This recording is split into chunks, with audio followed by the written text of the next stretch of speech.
Fala, turma da AgroMinds! Estamos de volta para mais um podcast. Hoje um podcast muito especial com o nosso amigo Pedro, da PP Agro, que é consultor em tecnologia de aplicação, né, Pedro? Seja muito bem-vindo aí ao nosso podcast, onde a gente tem assuntos muito relevantes aí para agrônomos, produtores rurais de todo o Brasil. E ainda mais falar de um tema super importante e tão atual aí dentro das fazendas, que é a tecnologia de aplicação. Eu queria que você se apresentasse aí para todo mundo que nos ouve, Pedro. Fala de onde você fala um pouco do seu trabalho aí para que as pessoas possam entender e conhecer quem que é o Pedro, que vem trazer bastante conhecimento para nós aqui hoje. Bacana. Fala, turma. Beleza? Bom, eu sou o Pedro Padilha, né? Sou o diretor da PP Agro. A PP Agro é uma empresa que está situada hoje em Minas Gerais, né? Naturalmente, eu sou do Rio Grande do Sul e atuei em algumas multinacionais durante alguns anos até fundar a nossa empresa. Nossa empresa tem como foco consultoria, né, em manejo relacionado à tecnologia de aplicação, e a gente vai estar discutindo alguns pontos agora durante o nosso bate-papo. Muito bom, Pedro. Eu também sou do Rio Grande do Sul, natural de Cruz Alta. E também, hoje a gente aí cruza o Brasil, gauchada não para, né? Para estar trabalhando no agro. Pedro, para falar de tecnologia de aplicação, acho que a gente tem que começar falando de operacional dentro das fazendas. Queria que você comentasse aí a importância de estar dimensionando, de estar escolhendo um pulverizador dentro das fazendas e o quanto isso também é importante aí no dia a dia dos produtores para atender a demanda aí de aplicação.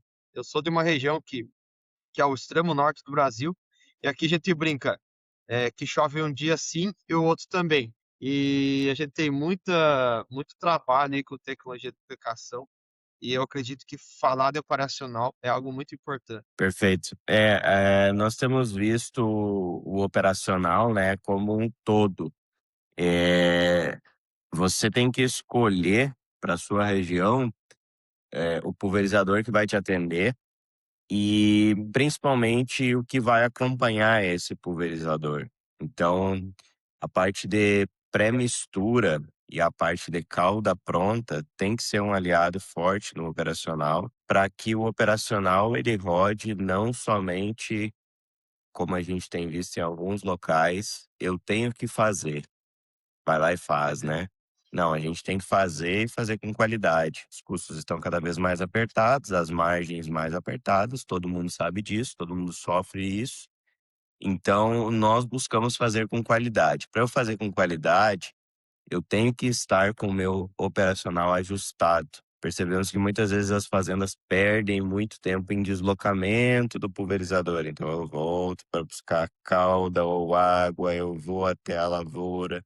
E esse tempo de deslocamento, de perda de dosagem, ele aumenta a minha janela de aplicação. Consequentemente, eu estou num clima pior e eu acabo fazendo uma pulverização com menos qualidade. Então, quando a gente fala em operacional, das fazendas é eu entender realmente como eu otimizo a aplicação, seja do meu pulverizador, do meu drone da fazenda, do avião, para que a janela de pulverização encurte e eu não tenha que avançar num período onde o meu clima não está bom.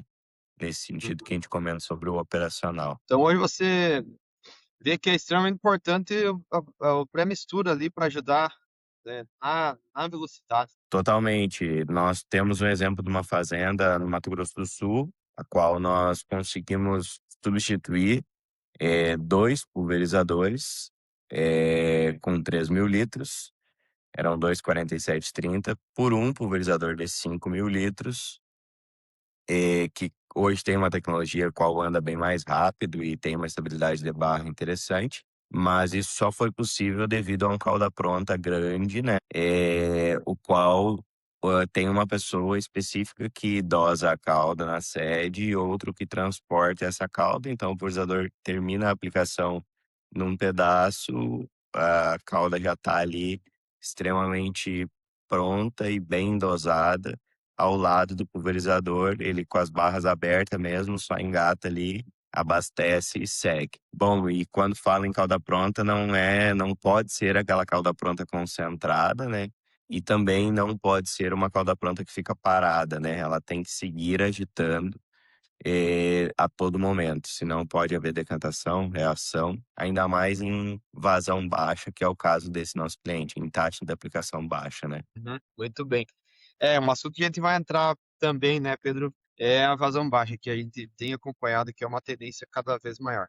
Outro ponto, Pedro, que eu vejo comum, assim, eu já passei por outros estados, é a variação de qualidade da água. Eu queria que você comentasse, aí, baseado na tua experiência, o tanto que tu anda, sobre a atenção que a gente tem que ter com a qualidade da água, como avaliar isso também, os principais pontos que você avalia, que o produtor deve estar cuidando para ver realmente se a água vai ter qualidade para estar fazendo as misturas dos produtos. Perfeito, sim, temos clientes, inclusive aconteceu num cliente o mesmo cliente que tem 4 fazendas, e a gente faz a programação de calda dele no sentido, existe uma consultoria agronômica por trás, além de nós, existe uma consultoria de nutricionais, é feita a programação, a gente leva isso para os testes de bancada, de garrafa, né, ajustamos de acordo com o pH que a gente tem um banco de dados que a gente sabe que é interessante para principalmente aquele fungicida,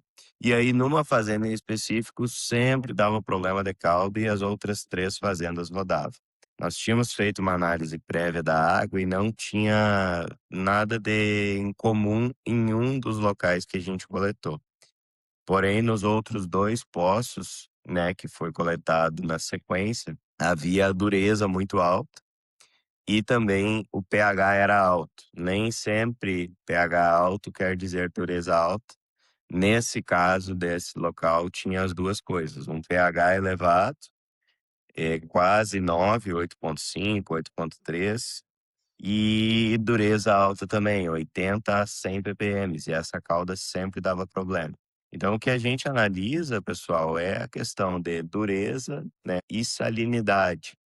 pH, ele é o pH final da calda que a gente analisa, para ver se está adequado para o produto principal que vai ser aplicado. Então hoje, principalmente, a gente faz dureza, pH, para ter uma ideia, e salinidade. São pontos importantes para sempre se avaliar, né, conhecer a água, né, para mandar fazer análise. Até porque ele tem Perfeito, produto específico para trabalhar. perfeito. São análises que as universidades fazem, existem kits na internet também que avaliam, né, pH e dureza, e você consegue ter acesso a isso num custo baixo e saber exatamente o que você tem na sua água. Porque as reações podem haver de acordo com quanto maior a dureza, a gente está trabalhando ali até 80 ppm, passou de 60 a 80 começa a ter um ponto de atenção, você vai ter que corrigir dureza, e aí pode ser utilizado eventualmente DTA ou sulfato de amônia ou ácidos carboxílicos que sequestram, né, esses cátions e você tem uma correção da dureza. Mas é importante olhar a salinidade também e o pH final da calda. Muito bom, Pedro. Agora, depois, a gente não pode falar isso no final do pH, mas a gente falar de mistura. Depois de a gente falar de mistura, a gente fala um pouquinho de pH também.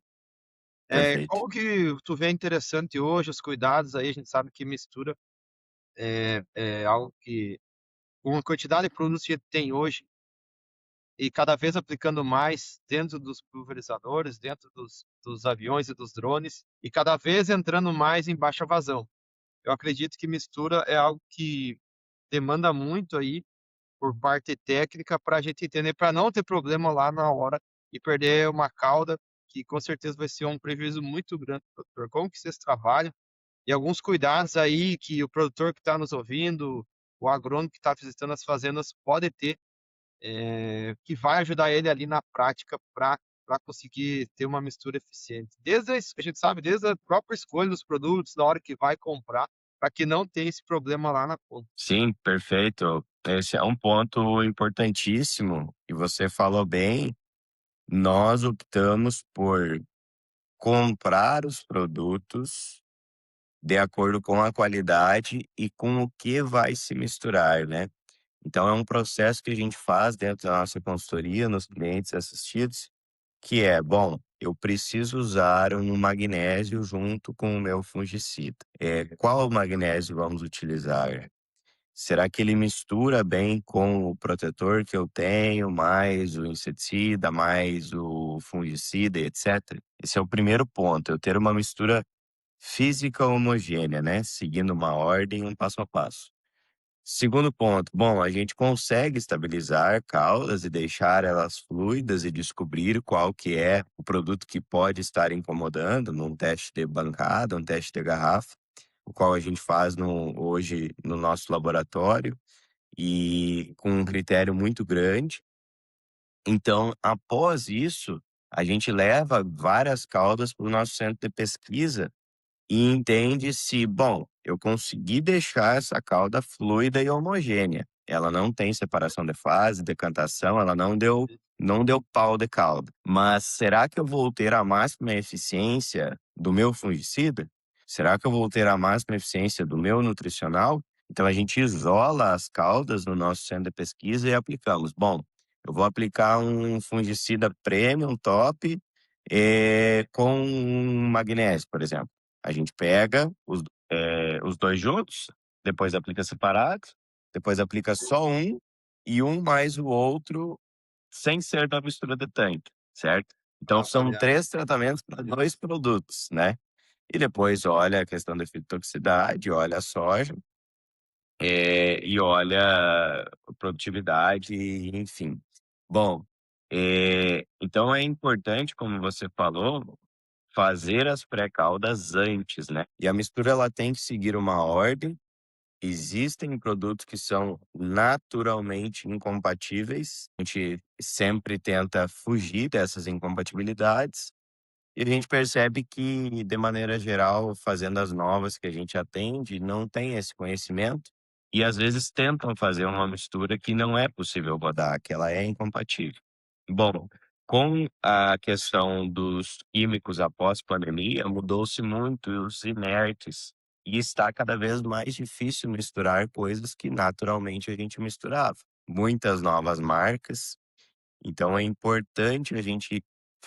Esse estudo é um estudo constante que a Sim. gente vai refazendo. Esse ano mesmo a gente está praticamente em várias regiões finalizando ou indo para a terceira aplicação, alguns indo para a quarta, alguns colhendo soja, como a região que eu estou aqui, divisa Minas e Goiás. Ontem começamos a colher um talhão aqui. Eh, Todo ano a gente tem que refazer os testes, porque coisas que misturavam no passado já não misturam mais. E na questão importante também da mistura, voltamos àquele ponto inicial do calda. Percebemos muitos caldas ou muitos misturadores muito pequenos. A gente recomenda aí, se eu tenho um pré-mistura, eu preciso ter de 600 a 800 litros no mínimo para um pulverizador de 3.000 litros. E às vezes eu vou ter que separar em 2 ou até 3 batidas. Quando eu não tenho o calda pronta, eu tenho somente o misturador, né? Então esse é um erro muito grande que a gente vê, caldas de 12 produtos, taxa 50, 75 ou até 100, o pessoal coloca todos os produtos juntos, numa vez só, num caldinho, às vezes de 250, 300 litros. E Uhum. aí eu promovo reações de incompatibilidade, engrosso a calda, no olhar parece que tá tudo certo, no momento que agita, eu mando pro pulverizador, mas depois, se eu olhar a fundo a cauda lá dentro do pulverizador e saindo nas pontas de pulverização e nos filtros, eu não tenho efeito bom dos produtos ou efeito 100%. Então esse ponto a gente tem olhado bastante. Uhum. Realmente tem que cuidar bastante, né? Uma onda de genéricos muito forte também entrando. E esses inertes vai atrapalhar muito lá na hora de estar fazendo a mistura. Outro ponto que muitas vezes o produtor tem muita dúvida é sobre os produtos nutricionais. Produtos em pó, produtos sais. Queria que você comentasse aí, produtos quelatizados, a diferença aí desses produtos, o que vocês têm visto que ajuda melhor aí na hora de mistura, porque esses produtos aí são produtos que realmente muitas vezes não têm compatibilidade, têm reações químicas e também acabam atrapalhando aí na tecnologia de aplicação. Sim. Temos um estudo grande sobre isso e trocamos muita informação com consultorias renomadas da parte de nutricionais e também da parte de tecnologia de aplicação, e viemos buscando estudar para entender. Bom, eu preciso fazer uma aplicação específica, fungicida sempre preventivo, sempre um custo, um valor agregado mais alto.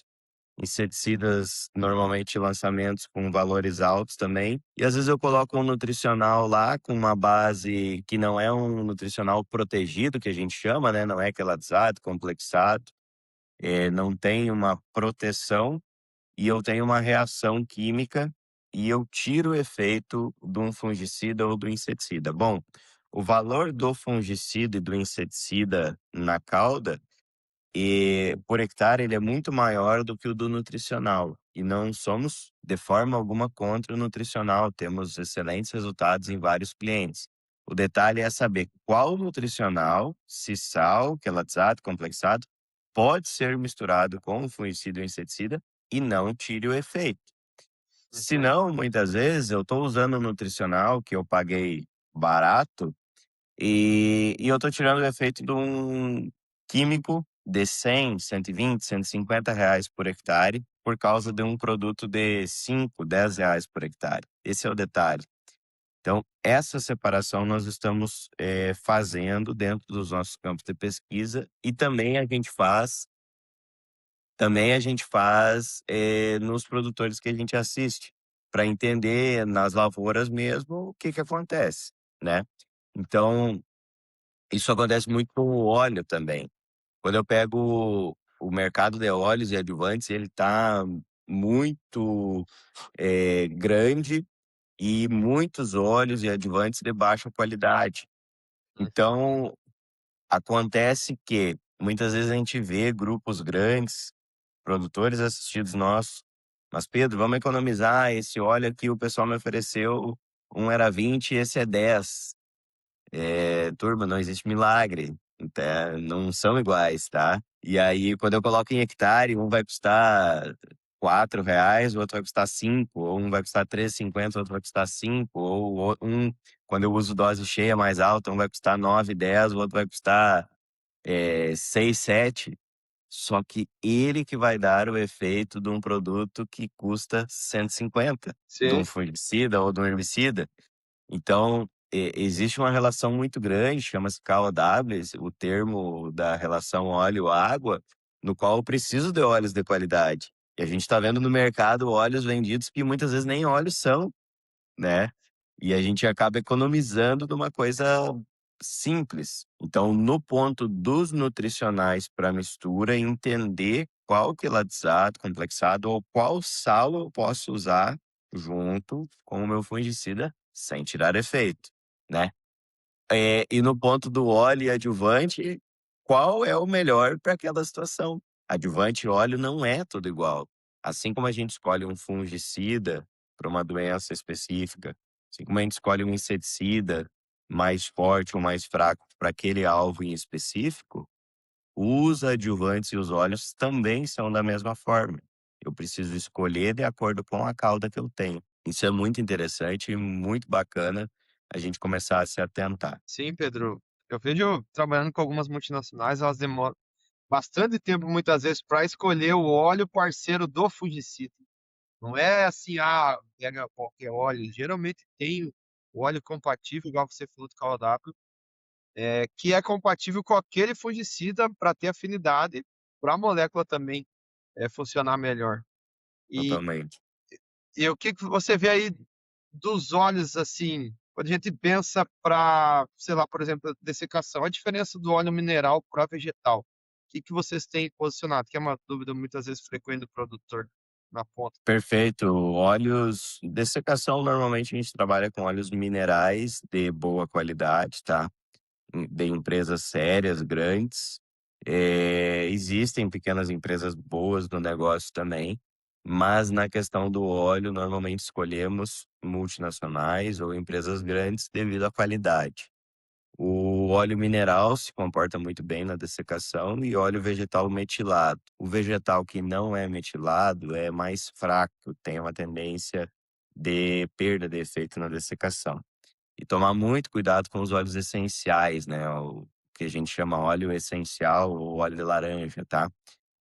São excelentes produtos, mas depende para o que você usa, tá. Você Uhum, tem que entender para que colocar eles, né. Então eu não posso substituir um óleo que é de base mineral ou vegetal metilado 100% por um óleo essencial de laranja, quando esse óleo for solúvel em água.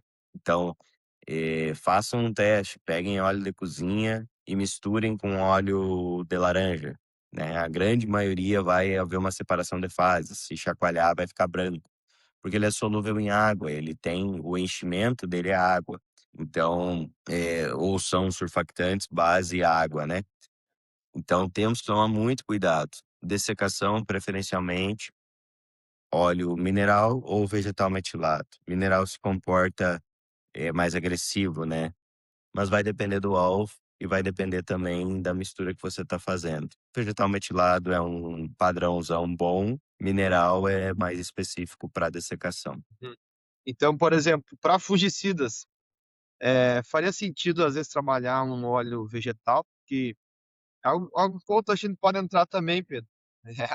Tem muito essa discussão, né, de aplicação de fungicida, muitos produtores, então, culpam o óleo e acabam tirando. E aí isso também entra, né, um perigo, quem sabe, dependendo da molécula. Você que tem vários trabalhos nisso, queria que você comentasse essa essa ação que acontece muitas vezes no campo. Vou tirar o óleo porque está dando fito, vou tirar, porque o óleo mineral eu vou trocar por vegetal. Ah, não, porque eu vou colocar o óleo de laranja porque daí não dá fito. Ou isso muitas vezes é o perigo, porque a gente está tirando coisas muitas vezes sem base científica, sem base de dados. E você que tem essa base de dados, poderia comentar um pouquinho para nós. Claro, a gente sabe que tem diferença entre produtos, mas de forma geral, o que que vocês têm trabalhado na consultoria, esse parceiro aí do fungicida, do inseticida aí para estar Sim, funcionando. E muitas vezes não perder uma molécula, né, tão preciosa e que não é barata, por conta do veículo que está indo junto. sim. É bem interessante, a gente faz em clientes e faz na lavoura do cliente e faz no nosso centro de pesquisa. A gente pega óleo mineral ou vegetal puro, dosa num costal, CO2 ou elétrico, 4, 5 bicos, e aplica na soja. 1 litro, 5 litros e 10 litros por hectare, no sol.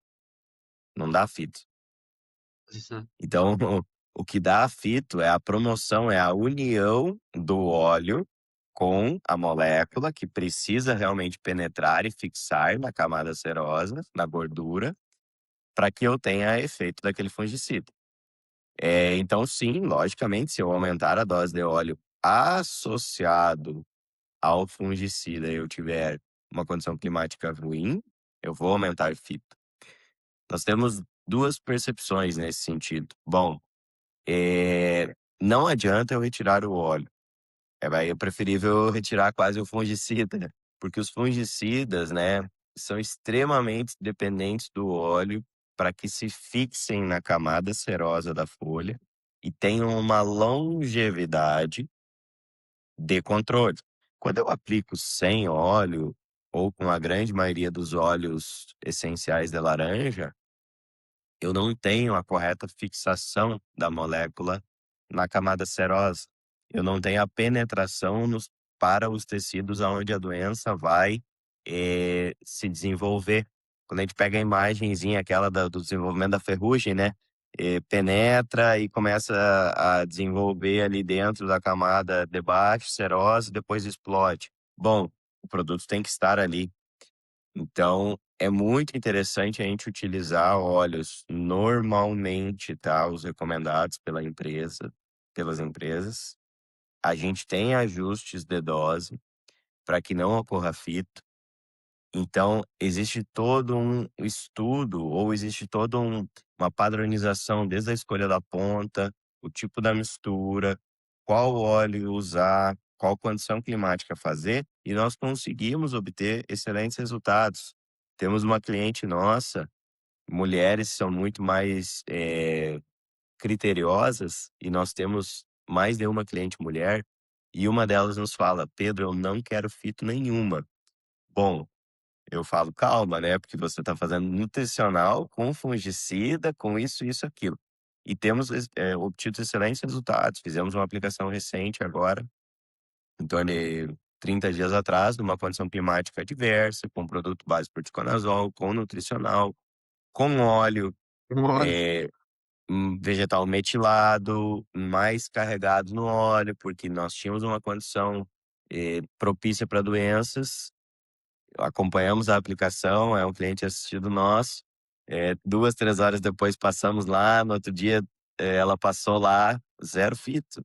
Então é possível, né. O que a gente não pode é retirar o óleo ou usar uma dosezinha muito pequena, porque aí eu não vou ter efeito novamente daquele produto mais caro e daquele produto que tem que fazer efeito, que é o fungicida. E para finalizar esse ponto, é interessante nos nossos campos de pesquisa, e a Agrominds, trabalha com vários pesquisadores e começa a perguntar isso para eles.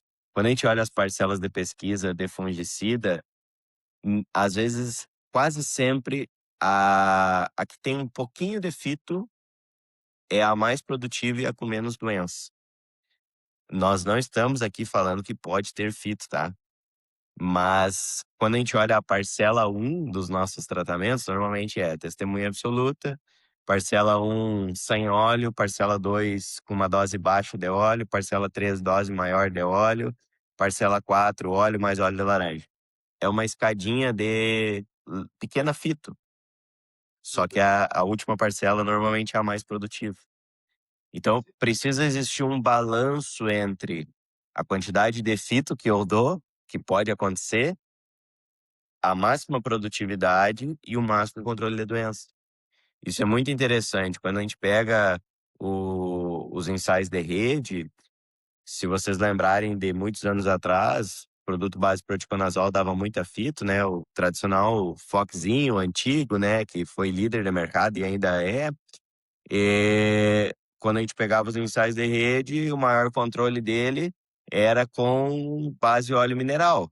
Controlava a doença pra caramba, mas não era o melhor produtividade, porque controlava tanta doença, mas causava uma injúria que as folhas caíam antes do enchimento total, né. Então é isso que a gente busca, o ajuste entre o óleo e o adjuvante, para eu ter uma cauda homogênea, com a mínima fito e a máxima produtividade. uhum. Muito bom, Pedro. E é realmente proticonazol e o tebuco, quando o pessoal vai escolher os produtos, fica um pouco receoso com a adição de óleo, mas é igual você falou, é extremamente importante a gente não perder uma tecnologia ou perder a eficiência dela, que está carregando muito valor por hectare, por muitas vezes falta de informação. E aí o óleo de laranja ele entraria como um complemento, então, os óleos de limolenos aí para ajudar como adjuvantes. Seria isso?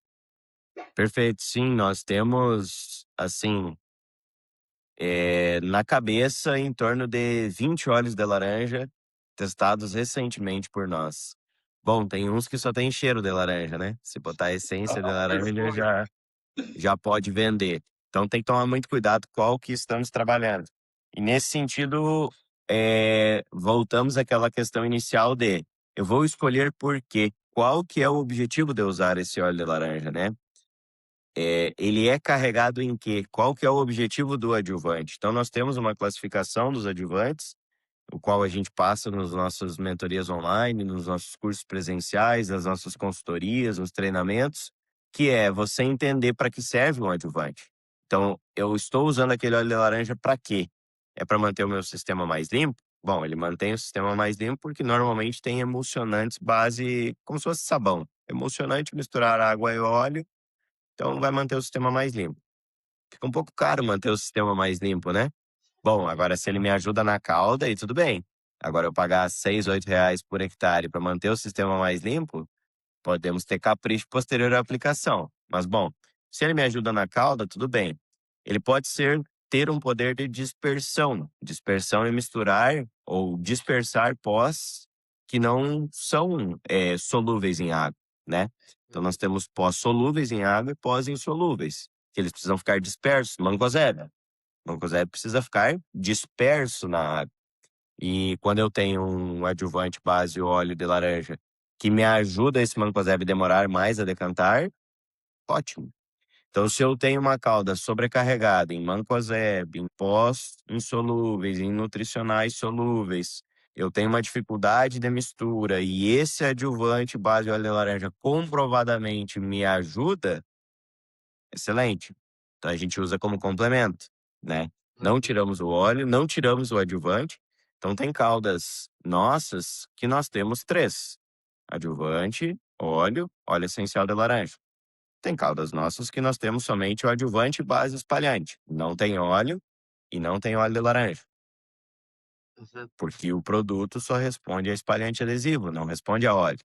Com isso, a gente tem uma economia de produto e uma assertividade. Quando que eu preciso usar óleo?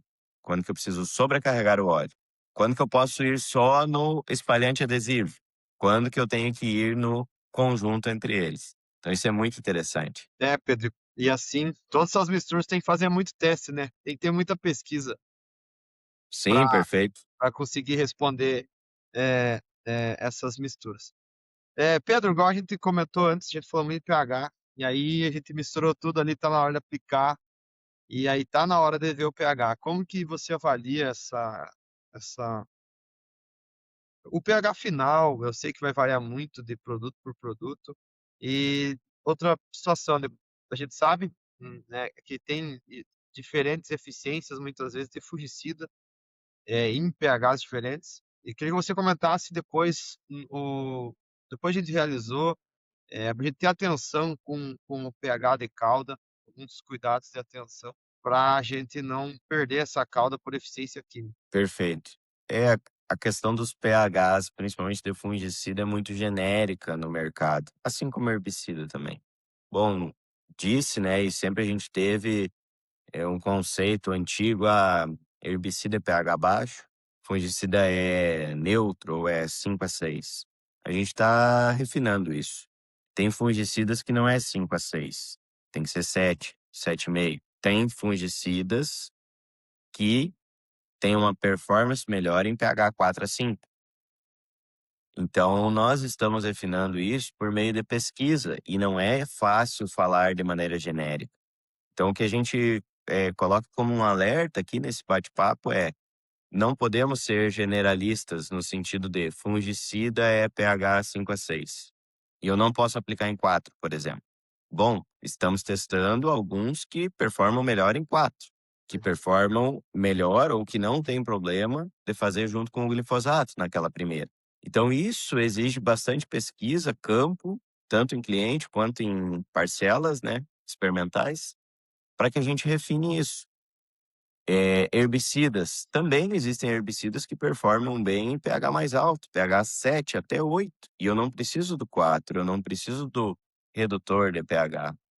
De forma alguma, somos contra os redutor de pH. Fizemos agora uma batelada de ensaios de dessecação. Usamos 20 adjuvantes diferentes e óleos diferentes, alguns com redutores, outros não. Dois redutores de pH performaram bem, tiveram uma dessecação mais acelerada, mas eles não conseguiram baixar o pH do glifosato, porque o glifosato foi tamponante. O que eles fizeram? Dentro da composição deles, deve haver algo espalhante, algo que faz uma necrose no tecido, e eles performaram melhor, dessecaram mais rápido do que o óleo mineral sozinho. Mas eles não conseguiram reduzir o pH. Sim. Então, tem que entender: herbicida, nem sempre eu preciso do redutor de pH. Bom, se eu vou usar um redutor de pH, o que tem nesse produto? Porque reduzir o pH do glifosato ele não vai conseguir. Pode Uhum. botar 10 vezes a dose, pode colocar 100 vezes a dose. Já fizemos muito isso em treinamentos, na frente do pessoal. Ele não está ali reduzindo o pH do glifosato. E existem alguns herbicidas que não podem ter redução de pH. 2,4-D. Se a gente acidificar o 2,4-D, ele vira pedra. Ele volta à forma de sal de pedra, ele começa a talhar a cauda. Então vejam como a coisa começa a ficar complexa. Bom, agora eu vou botar glifosato e 2,4-D. Se eu usar redutor de pH, eu talho ele.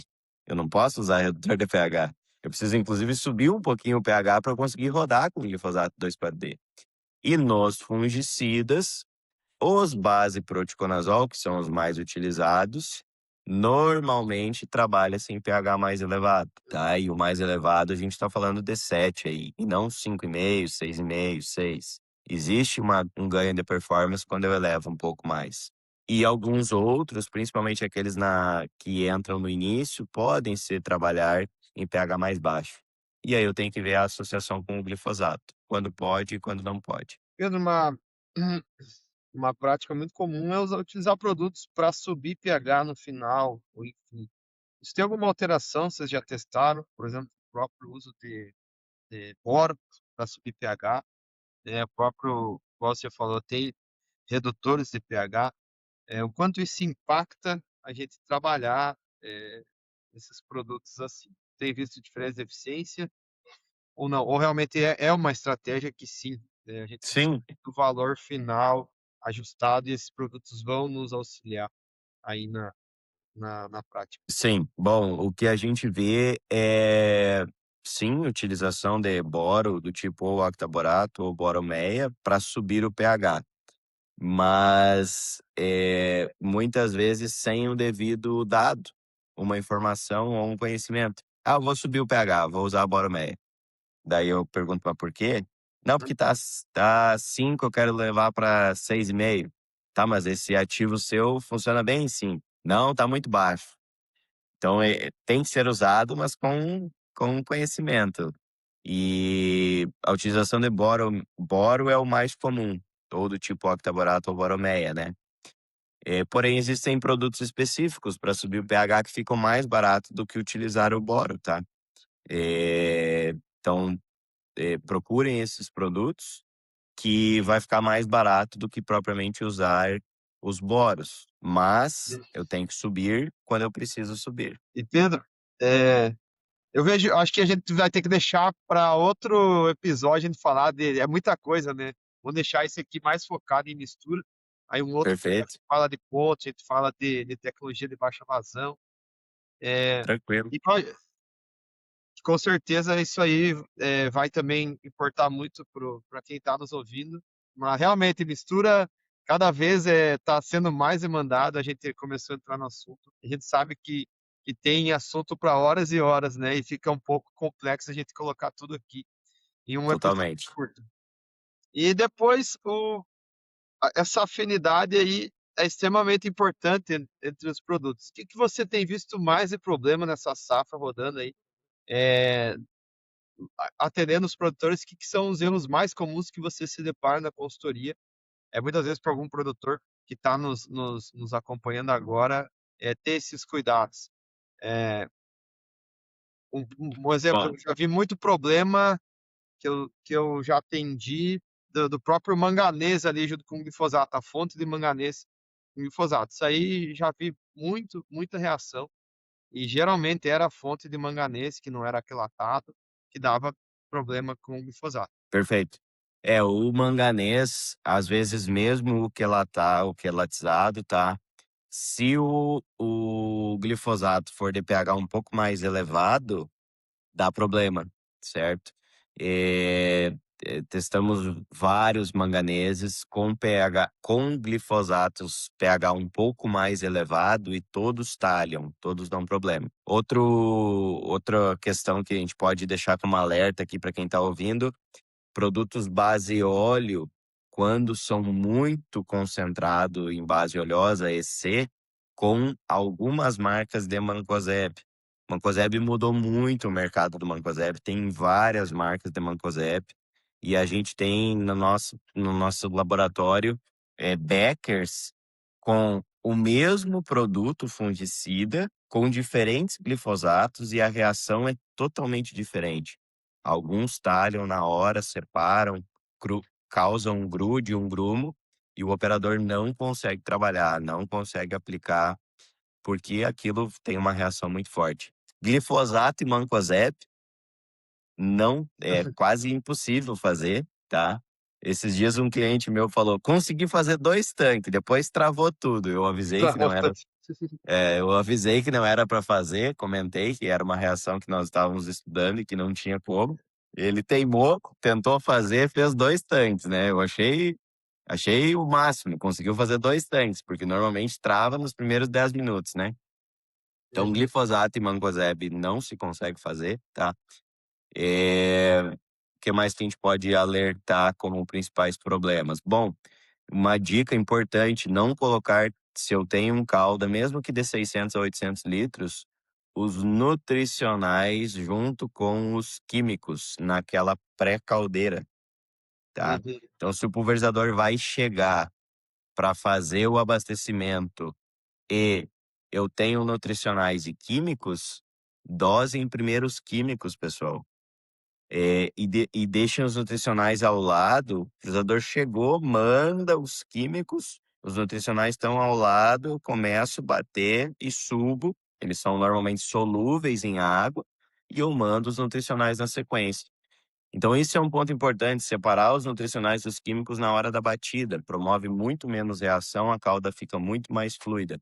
Mas, Pedro, vai atrasar o meu operacional? Não vai. Já fizemos no relógio, não vai. Se você deixar os nutricionais do lado, separado, as doses corretas, e o pulverizador chegar, você manda um e depois manda os outros. Então, os principais erros aí, rapidamente, assim, que a gente pode alertar. sim. Você falou de um, né, do glifosato, se for pH mais alto, com alguns manganeses. Não fazer calda concentrada de químicos e nutricionais na caldeirinha, não utilizar glifosato e mancozeb, né? E testar dentro do mancozeb que você está comprando se ele casa com o seu produto EC. Uhum. Dos nutricionais, os enchimentos de grão temos que tomar cuidado também. Normalmente são produtos com muito mais nutrientes. Se não forem quelatizados, complexados e não forem bons de mistura, eles tendem a causar um problema também na calda. Muito bom, Pedro. Eu acho que para finalizar, é, falar da ordem de mistura, né? Como é que vocês trabalham? Aí, uma dica aí, tá? Pro produtor, como é que a sequência, que você já deu aí, né? É uma dica muito importante, os químicos primeiros, de forma geral, os nutricionais. Uhum, Se ele for bem perfeito. técnico, quase uma forma geral, assim, que o produtor possa levar aí para cá. Para mistura, a ordem, a gente usa uma linguagem popular que nos ajudou, não é uma receita de bolo, tá? Temos que entender as reações, mas se eu tenho mancozeb na calda, a gente dosa o mancozeb somente em água pura. Pouca água, muita agitação. Igual fazer um Nescau, um Toddy, um café batido. Se eu pegar o copo de leite e encher, ou o copo de água e encher, e colocar o café em cima, com pouca agitação, não vai misturar bem. Coloco pouco, bato muito, subo o nível. Então, o segredo para mancozeb é isso. Tem tempo de batida, né? 3 a 5 minutos, dependendo da agitação. Após isso, a gente vem com os líquidos brancos, ou os SCs. E aí eu tô tirando o óleo e adjuvante agora, só para vocês entenderem. Se eu tenho mancozeb, somente mancozeb puro em água, líquidos brancos, líquidos alaranjados. Bom, se eu tiver um óleo bom, de boa qualidade, bom emulsionante, ele pode vir após o mancozeb. Uhum. Mas, Pedro, o óleo antes, primeiro até dos SCs e dos ECs? Sim, se for de boa qualidade. Se for de má qualidade, eu jogo ele para o final. Adjuvante. Bom, o meu adjuvante tem base oleosa ou não? Ah, não sei. Faz um teste. Novamente, pode misturar com óleo de cozinha. Se ele tiver base oleosa e for um adjuvante de boa qualidade, normalmente também ele vai ir depois do mancozeb. O que todas as empresas vendem a ideia? Ele prepara a calda, prepara a água, ele vai antes do mancozeb. Fizemos inúmeros testes que alguns pioram o mancozeb. Então, após, eles melhoram. Então, mancozeb, adjuvante, se o óleo for bom, óleo, vem preparando para os SCs e para os ECs, certo? Vocês viram que eu não falei nutricionais? Porque o nutricional pode vir após a batida dos químicos. Nós temos feito assim, subimos a água para o pulverizador ou subimos o nível da água e aí começamos a bater os nutricionais. Então, se eu tenho 2 produtos em pó, sulfato de magnésio e mancozeb, os 2 são pós. O que normalmente a turma faz? Pó vai primeiro, bate tudo primeiro. Se eu bater um pó nutricional solúvel com mancozeb, eu tenho uma grande chance de dificultar para os 2 misturar, porque um é solúvel em água e o outro precisa dispersar. Se eu colocar os 2 juntos numa caldeira concentrada, a chance disso engrumar é muito grande. Então, a gente separa os químicos dos nutricionais também por esse sentido. Quando eu pego os manganeses nutricionais, normalmente mais ao final. Então, terminei a primeira etapa dos químicos. Se eu tenho boro, do tipo octaborato, normalmente a gente utiliza como primeiro. Se eu tenho sulfato de magnésio, ou magnésio cloreto, ou nitrato, por segundo. Os cobres, normalmente no meio. Os manganeses, normalmente mais ao final. Então, com essa pequena dica aí que a gente está dando, que é uma grande dica, eu já começo a ter menos problemas de cálcio. E fazendo isso sempre subindo a água, tá? Coloco, bato, subo água. Coloco, bato, subo água. Mando os químicos, bato os nutricionais e mando para um volume grande de água. Essa dica aqui é valiosíssima. Essa é valiosa, essa é só para quem acompanhou até o final, né, Pedro? É, verdade. Não, muito bom. Foi sem Pedro, querer, mas ficou muito bom essa aí no final. é assim Muito mesmo, o valiosa. Fabrício que gosta da forma que a gente grava o podcast, a gente abre aqui, troca uma ideia e realmente fala o que a gente vê na prática que está rodando aí de mais atual. Pedro, queria te agradecer bastante, tá? Mesmo. Dificuldade de gravar durante a safra é grande, né? A gente sabe, mas deu certo. Queria te agradecer mesmo demais aí. Indicação do Fabrício aí, que também é teu grande parceiro, fala muito bem de você, nosso parceiro aqui da AgroMinds. As portas aqui vão estar sempre abertas. Bora alinhar agora, mais para frente, falando de tecnologia de baixa vazão, falar de ponta, falar de clima, que também é um assunto muito importante. Hoje a gente focou mais em misturas, porque o papo rendeu, né? E queria que você deixasse uma mensagem final aí para a turma que vai nos acompanhar aqui, que vai assistir até o final, falar das tuas redes sociais, falar como te procurar, como te encontrar na tua consultoria também. Perfeito. Nós temos no Instagram, @ppagro.ta, de tecnologia de aplicação. E temos o nosso site também, ppagro.com.br. E lá nós temos a divulgação dos nossos trabalhos. Nossa sede fica em Minas Gerais, Uberlândia. Temos um centro de pesquisa aqui em Uberlândia. Temos um centro de pesquisa em colaboração com um assistido nosso, que é consultor e produtor em Unai. Estamos aqui, inclusive. E temos outro centro de pesquisa em colaboração em Iraí de Minas, com a cooperativa Copamil, o centro de pesquisa Ivalu. Nas nossas redes sociais vocês encontram o nosso trabalho, tanto no nosso site quanto no Instagram. A gente divulga, temos cursos online para todos os tipos de pessoas que estão no agro. Vendedores, consultores, gerente de fazenda, operador, pessoal das multis. A gente tem mentorias de pequenas equipes, 10, 15 pessoas, para que a gente tenha realmente um bate-papo, uma troca de informação, para que todos possam falar e a gente traz os nossos dados do centro de pesquisa e do laboratório. A gente fica muito agradecido também à AgroMinds por abrir esse espaço para nós. Beleza, Pedro. Obrigado, pessoal. Obrigado a todo mundo que nos acompanha até o final. Segue o Pedro lá, a turma do Pedro nas redes sociais. Também não deixe de compartilhar o podcast aí, riquíssimo em conhecimento. Vai com certeza ajudar muito aí quem acompanhou até o final. Segue a gente lá no Instagram, segue no TikTok, onde a gente tem os cortes. E é claro, o podcast completo sempre vai estar aqui no Spotify e no YouTube. Valeu, Pedro. Valeu, turma. E até mais. Obrigado, abraço.